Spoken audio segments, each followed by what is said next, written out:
Good morning students. Brainstorm academy में एक बार फिर से स्वागत है आपका। देखिए, यूजीसी नेट का पेपर अब थोड़े दिनों में आ जाएगा और आप उसकी प्रेपरेशन कर रहे होंगे। कोई भी पेपर, चाहे वो यूजीसी नेट है, जेआरएफ है, या कोई भी कंपटीशन एग्जाम का पेपर है, वो तभी क्लियर होता है जब तक आप खुद अपने आप को मजबूत नहीं बनाते। देखिए, अगर आपको अपने ऊपर कॉन्फिडेंस है तो उस पेपर को क्रैक करने में आसानी होती है। तो मैं एक बात आपके सामने रखना चाहता हूँ कि आप अपने आप को मोटिवेट करते रहिए। आप वो पेपर क्रैक कर सकते हो, आप में हिम्मत है।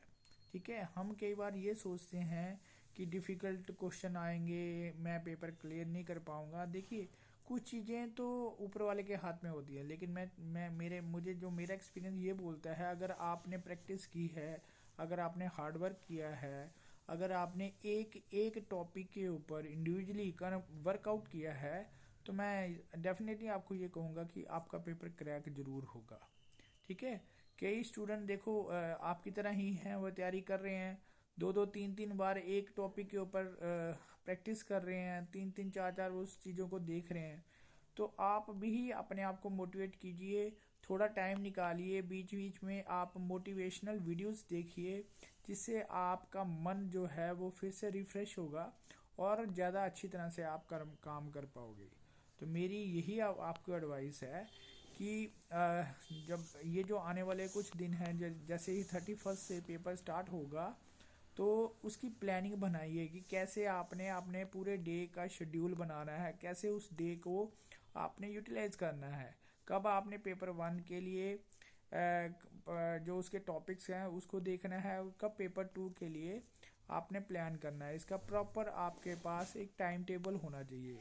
उस टाइम टेबल के मुताबिक आप इसको रिवाइज करोगे दिन में 2 बार। ठीक है, आज अब थोड़े दिन रह गए हैं, तो सुबह मॉर्निंग में जल्दी उठिए, 3 साढ़े 3 से 4 बजे के आसपास। आप अगर आप उठ जाते हो तो जो टॉपिक बड़े डिफिकल्ट होते हैं, जैसे डाटा एनालिसिस हो गया, रिसर्च का जो क्वेश्चन आपको आते हैं, या कोई रीजनिंग के क्वेश्चन आते हैं, इनको आप सुबह मॉर्निंग में अच्छी तरह से प्रिपेयर कीजिए। ठीक है, वो जल्दी भूलेंगे नहीं आपको। ट्रिक्स जो हैं वो ट्रिक्स अपने दिमाग में रखिए कि अगर क्वेश्चन आएगा, लेंथी क्वेश्चन आता है, कई बार उनके आंसर बहुत लेंथी होते हैं, उनको पढ़ने में आपका टाइम लग जाता है। तो इवेंट मैनेजमेंट जिसको कहते हैं, कि क्वेश्चन आपके पास सामने होगा मॉनिटर में, जब आपके सामने क्वेश्चन आएंगे, उन क्वेश्चनों को पढ़ के जल्दी से जल्दी जवाब देना, और जो इसको जल्दी से जल्दी इसका रिस्पॉन्स देगा, पेपर उसी का क्वालिफाई होगा। ठीक है, आप चाहे जितनी मर्जी प्रैक्टिस कर लो, अगर वहाँ पर आप अपना काम नहीं कर पाए तो पेपर क्रैक नहीं हो पाएगा, आपकी नॉलेज वहीं धरी की धरी रह जाएगी। तो मैं यही एडवाइस दूंगा। और मेरे